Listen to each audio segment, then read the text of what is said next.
Hello, আমি মিতা। বর্তমানে আমি হাউসওয়াইফ। এখন এই ছোট্ট টুনটুনি ছানাটাকে নিয়ে আমার সময় কাটছে। আগে বিভিন্ন পেশার সঙ্গে যুক্ত থাকলেও এই টুনটুনি ছানাটার জন্যই কিন্তু বর্তমানে আমি হাউসওয়াইফ রয়েছি। তো আজ থেকে তোমাদের সঙ্গে আমার জীবনের ছোট ছোট ব্লগগুলো আমি শেয়ার করব। তোমাদের কেমন লাগবে সেগুলো তোমরা অবশ্যই জানিও। যেহেতু আমি নতুন, সেই জন্য হয়তো সব কিছু তোমাদের সঙ্গে গুছিয়ে শেয়ার করতে পারবো না, কিন্তু যেটুকু পারবো সেটুকু তোমাদের সঙ্গে শেয়ার করব।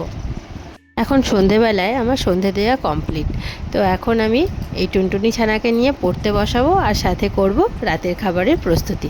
আজকে রাতে হবে চিকেন আর সাথে রুটি, যেটা আমার সোনার খুবই পছন্দের। বেলা যেহেতু ঘুমিয়েছিল, তো বিছানাটা আমি পরিষ্কার করে নিলাম।